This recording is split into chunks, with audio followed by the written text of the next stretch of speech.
Baik, selamat pagi. Assalamualaikum warahmatullahi wabarakatuh. Kita lanjutkan seri perkuliahan pemrosesan sinyal digital. Kali ini akan dibahas mengenai konsep dasar dari sinyal dan sistem.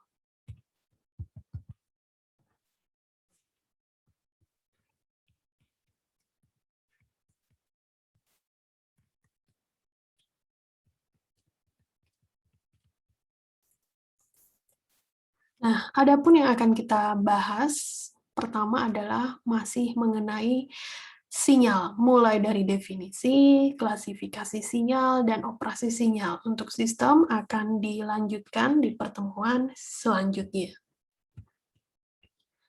Sinyal. Apa itu sinyal? Sinyal merupakan sebuah kuantitas fisik. Kuantitas fisik itu apa? Bisa berupa besaran fisika yang bervariasi terhadap waktu, ruang, dan variabel independen lainnya yang membawa pesan atau informasi. Itu adalah definisi sinyal. Sebuah sinyal merepresentasikan bagaimana suatu parameter bervariasi terhadap parameter lainnya. Parameter sinyal berupa amplitudo dan waktu. Contoh, misalnya, sinyal seismik. Sinyal seismik berupa variasi pergerakan seismik. Pergerakan seismik ini bisa berupa kegempaan akibat pergerakan lempeng ya, dan lain-lain terhadap waktu yang terjadi di dalam kerak bumi. Kan semua sinyal seismik ini terekod misalnya dalam seismograf bias yang ditunjukkan nih pada seismograf mengenai pergerakan seismik, pergerakan lempeng-lempeng yang ada di dalam kerak bumi setiap saat. Kemudian ada sinyal arus dan tegangan listrik, yaitu variasi arus dan tegangan listrik terhadap waktu di dalam sebuah rangkaian listrik. Misalnya nih, dalam sebuah rangkaian listrik kita akan melihat arus dan tegangan listriknya.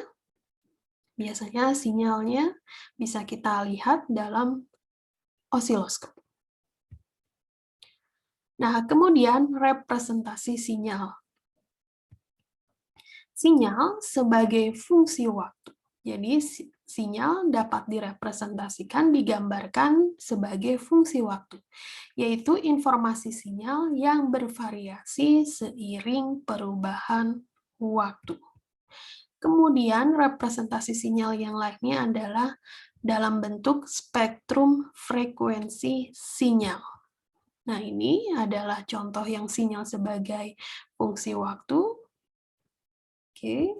Kemudian ini adalah representasi sinyal dalam bentuk spektrum frekuensi. Spektrum frekuensi misalnya nih dalam kita mau lihat berapa besar tegangan arus listrik, misalnya dituliskan dalam bentuk frekuensi dengan satuan radian per sekund. Frekuensi sudutnya. Nah, klasifikasi sinyal atau pembagian sinyal dapat dibagi bermacam-macam. Di antaranya sinyal analog dan digital, sinyal real dan kompleks, sinyal deterministik dan random, sinyal genap dan ganjil, even and odd signal, sinyal periodik dan non-periodik. Kita lihat satu persatu. Yang pertama adalah sinyal analog dan sinyal digital. Sinyal analog mempunyai nilai, dalam hal ini adalah informasi, pada setiap saat dan setiap nilai yang dikatakan sebagai kontinu. Jadi sinyal analog biasa disebut sebagai sinyal kontinu. Jadi setiap saat, setiap dia memiliki nilai atau informasi, katakanlah T0, T1, T2, T3, dan seterusnya. Sedangkan sinyal digital Yang pertama, dia akan mempunyai nilai pada level dan selang tertentu. Ini yang dikatakan sebagai diskrit. Misalnya, sinyal ini kita lihat bentuk diskrit, maka sinyalnya, nilainya akan ada informasinya hanya pada level dan selang tertentu. Katakanlah hanya ada pada saat T0, T1. Nah, di antara T0 dan T1 tidak ada nilainya atau tidak ada informasinya. Sedangkan untuk sinyal analog, setiap saat di antara T0 sampai dengan T1, nilai atau informasi sinyalnya dapat diketahui. Kemudian, sinyal digital ini bisa direpresentasikan dalam bentuk kode biner yang berubah terhadap waktu. Misalnya, dalam tegangan VVC, on, off, gitu kan. Pada saat off, nilai tegangannya adalah 0 volt, seperti itu ya. Kemudian pada saat on, tegangannya adalah 5 volt. Nah, Anda lihat nilainya pada setiap saat, ini kita akan lihat dalam bentuk logik, kalau tegangannya 5 volt, berarti logiknya 1, kalau 0, tegangannya 0 volt, maka logic value-nya adalah 0. Seperti ini. Kemudian sinyal real dan kompleks. Sinyal real, nilai informasinya dari sinyal berupa bilangan real. Kalau sinyal kompleks, informasinya berupa bilangan kompleks. Dalam bentuk matematik, bilangan kompleks perpaduan antara, katakanlah ini, sinyalnya adalah xt, bilangan kompleks yaitu terdiri dari bagian real dan kompleksnya. Katakanlah sinyal xt sama dengan x1t ditambah jx2t. Maka bagian realnya adalah yang ini, x1, x2. Oke, dan bagian yang menyatakan dia sinyal kompleksnya yang ini, bilangan z sama dengan nilainya adalah akar minus 1. Kemudian ada yang dikatakan sebagai sinyal deterministik dan random. Sinyal deterministik, dia bersifat predictable, adalah sinyal yang nilainya ditentukan untuk sinyal pada waktu yang ditentukan dan dapat dimodelkan dengan sebuah fungsi waktu yang diketahui. Contohnya yang paling gampang adalah sinyal sinusoidal. Kemudian sinyal acak atau random sifatnya adalah probabilistik. Sinyalnya akan mengambil sebuah nilai acak atau random pada waktu tertentu dan dikarakteristik secara statistik. Contohnya ya yang random sinyal seismik. Ya. Selanjutnya adalah sinyal genap dan ganjil. Sinyal genap atau if signal secara matematis, nilai sinyal pada saat waktu min T akan sama dengan pada saat X T. Atau dalam bentuk domain waktu diskrit, X min N sama dengan XN. Ini yang dikatakan sinyal genap. Kalau digambarkan, jadi seperti ini dalam bentuk grafik. Kemudian sinyal ganjil secara matematis adalah seperti ini, X min T sama dengan min XT untuk yang continue, dan untuk yang waktu diskrit adalah ini. Dalam bentuk grafik, sinyal ganjil atau odd signals bentuknya seperti ini. Selanjutnya adalah sinyal periodik dan non-periodik. Sinyal periodik, nilainya atau informasi sinyalnya berulang setiap periode tertentu. Sedangkan non-periodik, ya tentu saja ya, nilainya tidak akan berulang dengan periode tertentu. Artinya dia tidak memiliki periode. Dalam bentuk matematis, dikatakan sebuah sinyal periodik, xt itu sama dengan xt ditambah periode tertentu. Katakanlah T ini, T besar ini ya. Atau berapa kali periodenya, biasanya dikalikan dengan sebuah bilangan integer tertentu, 2 kali periodenya, 3 kali, dan lain-lain. Kalau digambarkan dalam bentuk grafis seperti ini. Kemudian kita lihat klasifikasi sinyal dasar. Sinyal dasar dibagi menjadi 2, sinyal waktu continue, continuous time signal, dan sinyal waktu discrete atau discrete time signal. Kita lihat yang pertama, continuous time signal. Sinyal waktu continue atau continuous time signal yaitu sinyal yang didefinisikan atau terdefinisikan penuh sepanjang waktu. Artinya ada nilainya terus setiap saat. Contohnya, pembacaan misalnya variasi arus listrik pada osiloskop. Anda lihat setiap saat variasi sinyalnya dapat diketahui nilainya setiap saat. Ini adalah contoh continuous time signal. Pada sinyal waktu continue, variabel sinyal direpresentasikan dalam waktu T. Biasanya ditulis dengan xt. Xt kecil. Selanjutnya adalah discrete time signal, sinyal waktu diskrit, yaitu sinyal yang terdefinisikan hanya pada waktu tertentu atau pada selang waktu tertentu. Contohnya adalah misalkan pembacaan variasi arus listrik pada osiloskop diplot per 1 detik. Maka waktu pembacaan lainnya, yaitu per setengah detik, tidak terdefinisikan, artinya kita tidak mendapatkan informasi pembacaan sinyal setiap setengah detik. Contohnya seperti ini. Diplot setiap 1 detik.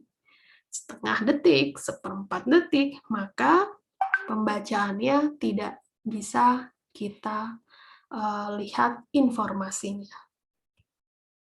Pada sinyal waktu diskrit, ini salah ya, pada saat sinyal waktu diskrit, variabel sinyal direpresentasikan dalam sekuen atau urutan waktu n tertentu. Dituliskan biasanya xn, ini adalah sinyal waktu diskrit ya. Ini salah.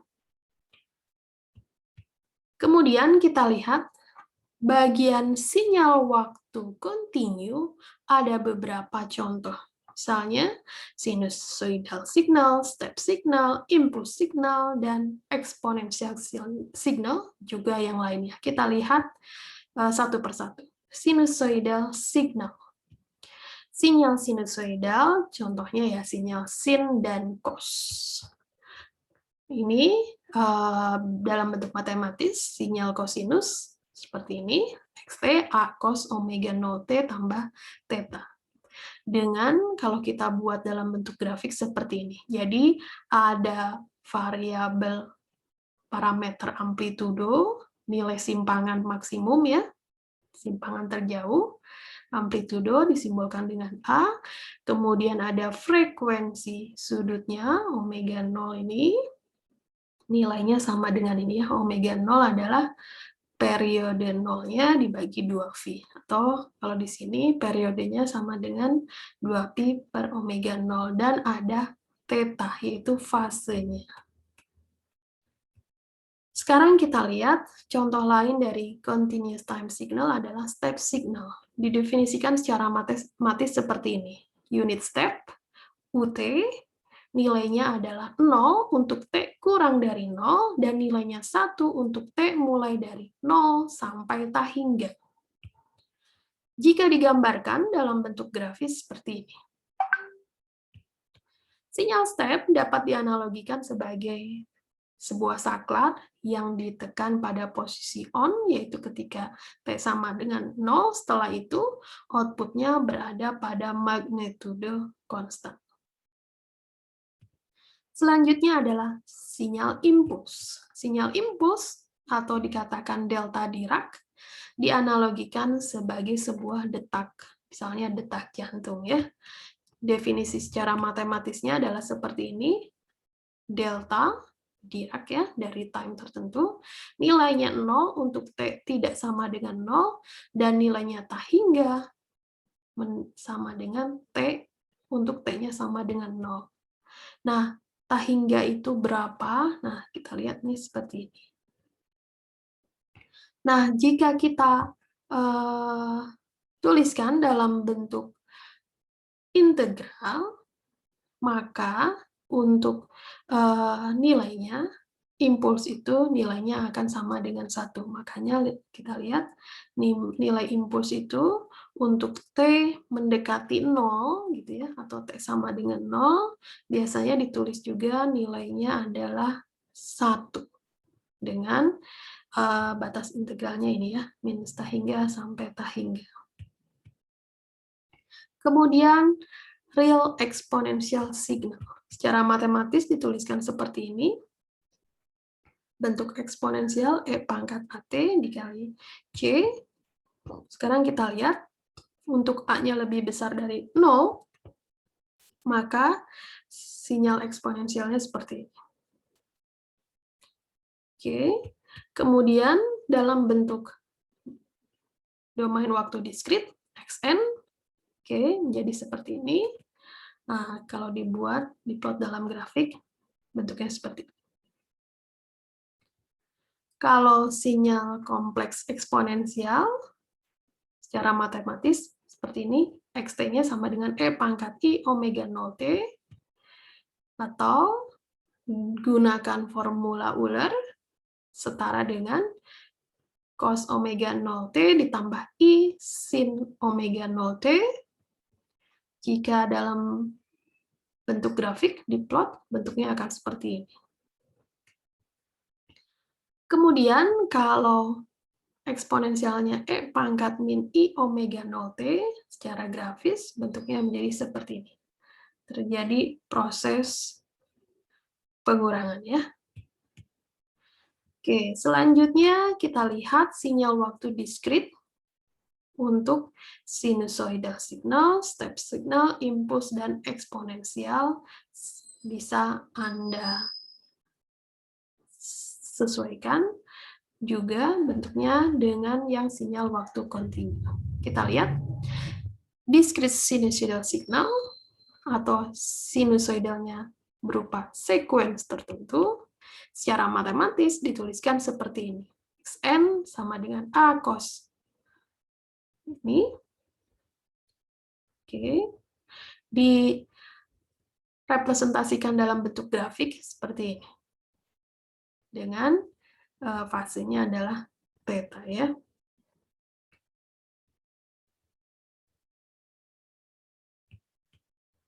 Kemudian discrete time signal untuk step sequence secara matematis bentuknya seperti ini. UN, n-nya kurang dari 0, nilainya 0, untuk n sama dengan 0 sampai tak hingga, nilainya 1. Dalam bentuk grafis, direpresentasikan seperti ini.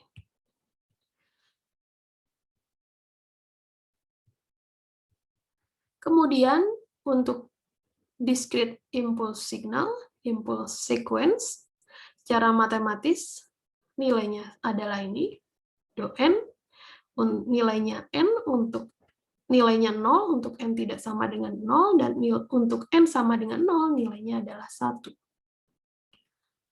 Oke, direpresentasikan dalam bentuk grafik seperti ini. Kemudian, discrete time signal lainnya adalah discrete exponential signal. Secara matematis dituliskan seperti ini, dan secara grafik seperti ini.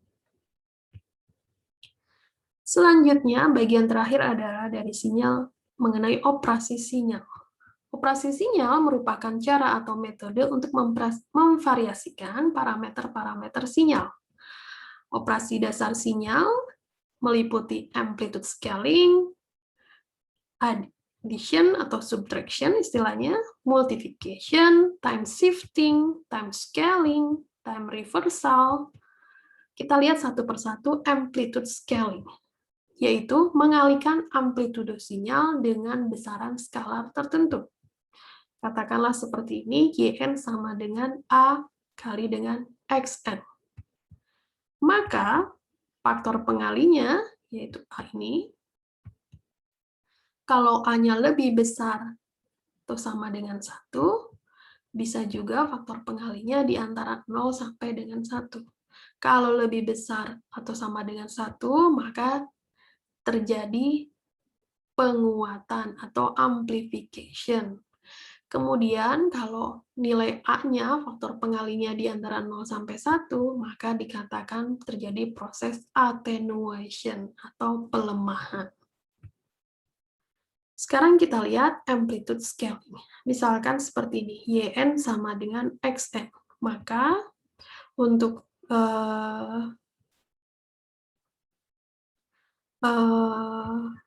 kita lihat nih, misalnya untuk YN sama dengan 2XN, ini 1 menjadi 2 amplitude-nya dikatakan amplification. Kalau amplitude-nya menjadi 0,4 XN, maka dikatakan sebagai attenuation.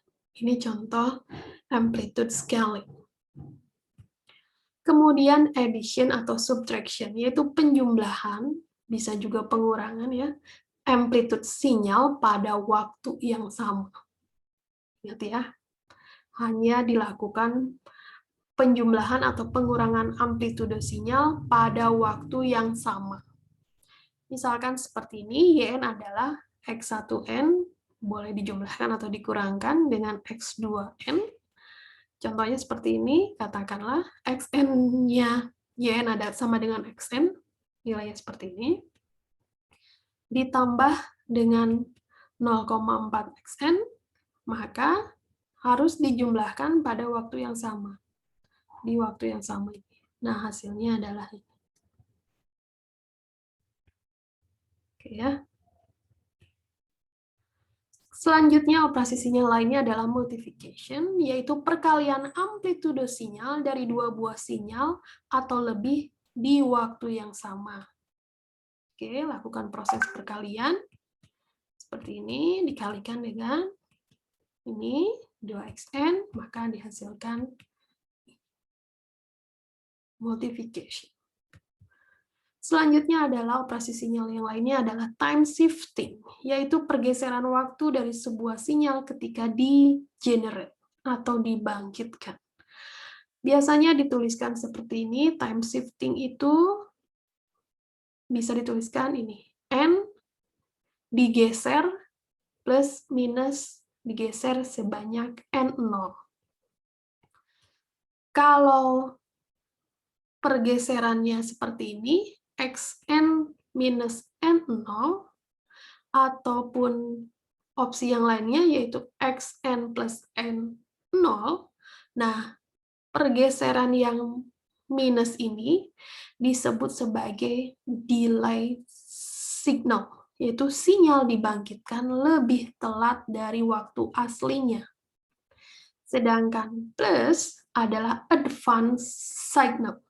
Sinyal dibangkitkan lebih awal dari waktu aslinya. Selanjutnya adalah time shifting.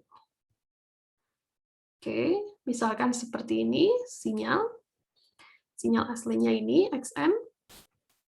Sinyal dibangkitkan lebih telat 1 detik dari waktu aslinya. Nah, XN min 1.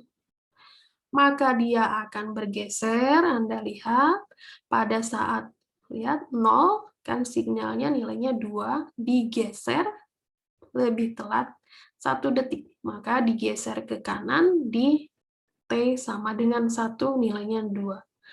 Untuk T sama dengan 1, kan nilainya ini, 1 digeser menjadi XN min 2. Nilainya ini. Geser ke kanan.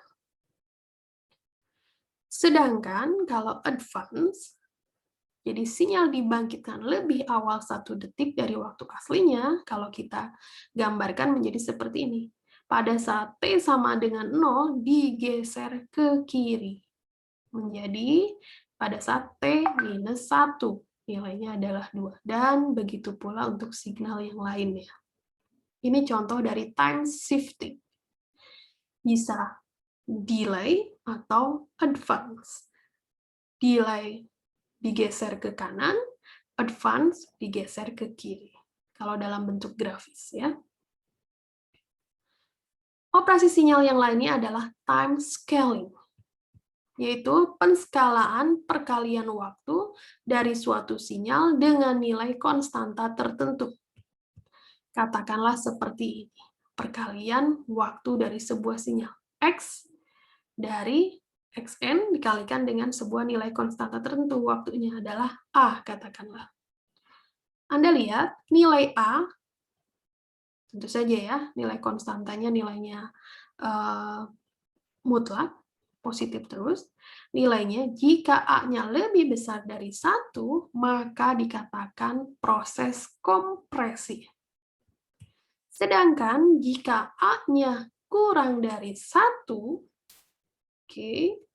maka dikatakan sebagai ekspansi. Kita lihat contoh time scaling. Katakanlah YN sama dengan XN-nya seperti ini. Kita time scaling-kan N-nya menjadi 2N, maka Anda lihat seperti ini. Yang ada 0, 2N. Yang ini lihat N-nya menjadi 2N. 2 dikali 1, berarti 2. Nah, 2. Ini pada saat N1, nilainya 2. Untuk yang 2, berarti, kita lihat, 2N. Berarti yang ini, 4. Begitu yang lainnya. Yang lainnya, informasinya menjadi hilang. Maka, sinyal perantara, istilahnya nih, nilai-nilai sinyal 1 pada saat ini, N1, 3, dan yang lainnya, atau dikatakan sebagai intermediate sample, menjadi hilang kalau dilakukan proses time scaling. Sekuens sinyalnya, urutan sinyalnya menjadi lebih pendek. Ini adalah operasi sinyal time scaling. Nah, proses ini disebut downsampling atau decimation. Operasi sinyal yang lainnya adalah time reversal. Pencerminan waktu dari sebuah sinyal ketika proses dibangkitkan atau di-generate. Misalkan seperti ini, sinyal awalnya Xn, di reverse, waktunya menjadi min N. Reverse itu dicerminkan, dibalikan dari N menjadi min N. Kalau kita gambarkan dalam grafis, misalnya seperti ini, Xn-nya, maka di reverse menjadi ini, kembalikannya, dicerminkan. Prinsip pencerminan. Anda lihat, pada saat T-4, ini ya, menjadi, cerminkan menjadi saat T4. Pada saat T sama dengan 4, nilainya ini dicerminkan menjadi hasilnya di T sama dengan minus 4 nilainya ini. Ini adalah time reversal. Dia sebenarnya sama seperti time scaling, cuman nilai A-nya adalah minus 1. Oke, jika ada pertanyaan bisa Anda sampaikan di forum kelas. Demikian yang dapat Ibu sampaikan. Terima kasih, selamat pagi, Assalamualaikum warahmatullahi wabarakatuh.